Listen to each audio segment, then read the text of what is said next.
नमस्कार अभिनंदन। Knowledge now की इस नई वीडियो में मैं आप सभी का स्वागत करता हूं। आज हम इस वीडियो में जानेंगे G7 कंट्रीज़ के बारे में। ये G7 कंट्रीज़ कौन-कौन सी हैं और इनको सरल तरीके से कैसे निमोनिक की मदद से हम याद कर सकते हैं।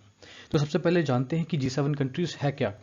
G7 कंट्रीज़ का गठन होता है 1970 के दशक में, जब ऑयल क्राइसिस चल रहे थे। दुनिया में हर जगह ऑयल क्राइसिस चल रहे थे।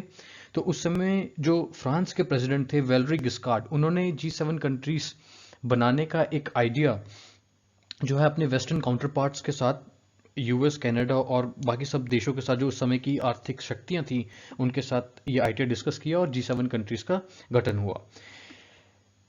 आज G7 कंट्रीज में 7 देश हैं, वो हम जानें कि कौन से हैं। पर एक बहुत इंटरेस्टिंग चीज़ है जो आपको जाननी चाहिए, वो है रशिया।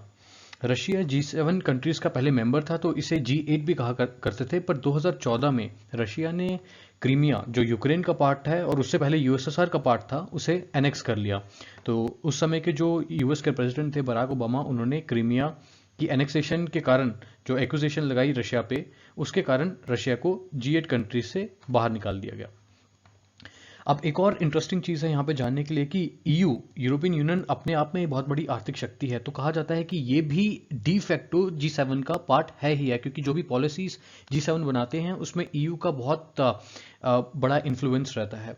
पर यहाँ पे बाकी परमानेंट मेंबर्स की तरह EU के पास एक राइट या फिर एक प्रिविलेज नहीं है, वो है hosting the annual G7 meetings. जो G7 कंट्रीज की एनुअल मीटिंग होती है वो EU होस्ट नहीं कर सकता। अब हम जानते हैं G7 कंट्रीज कौन सी है, और हम जानेंगे कौन सा निमोनिक हमें यूज़ करना है इन कंट्रीज़ के नाम याद रखने के, और बाद में हम मैप पे भी इन कंट्रीज़ को लोकेट करेंगे। तो दोस्तों, ये है G7 कंट्रीज़। आप देख सकते हैं यहाँ पे Japan, US, Italy, Canada, England, Germany और फ्रांस। एक यहाँ पे करंट अफेयर की हम बात ज़रूर करेंगे, और वो है कि आपको ये शायद आपको पता होगा, अगर नहीं पता तो आप जान लीजिए कि इटली पहली G7 कंट्री है जिसने चाइना का जो बॉर्डर रोड इनिशिएटिव है, आप BRI के बारे में आप सर्च करिए गूगल पे। अगर आपको नहीं पता तो आप कमेंट सेक्शन में लिखिए, हम उस पर वीडियो बनाएंगे। पहली G7 कंट्री है जिसने BRI को ज्वाइन किया है। आप यहाँ पे इनकी GDP देख सकते हैं यूनाइटेड स्टेट्स डॉलर्स में। आप जानते ही होंगे कि यूएस दुनिया की सबसे बड़ी आर्थिक शक्ति है, और G7 कंट्रीज में दूसरे नंबर पे है जापान, फिर है जर्मनी, फिर है यूके, फिर है फ्रांस, फिर है इटली और फिर है कनाडा। अब हम इन सब कंट्रीज को मैप के ऊपर लोकेट करते हैं और देखते हैं ये कंट्रीज कहाँ कहाँ पे हैं। और उससे पहले हम, जो मैंने आपको निमोनिक्स के बारे में बताया था, वो निमोनिक ये है जूस,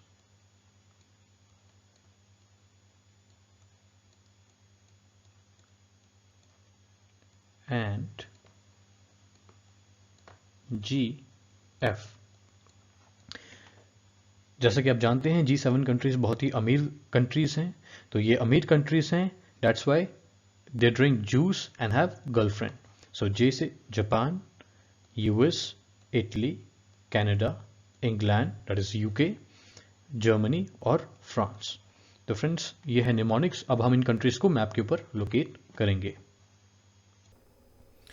अब हम मैप पे आ चुके हैं और मैप पे पहला देश है जापान।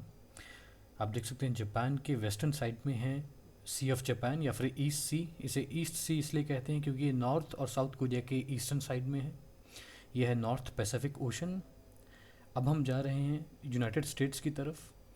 यूएसए में 50 स्टेट्स हैं, और इसी के नॉर्थ में है एक और G7 मेंबर कनाडा, जिसकी कैपिटल है ओंटारियो।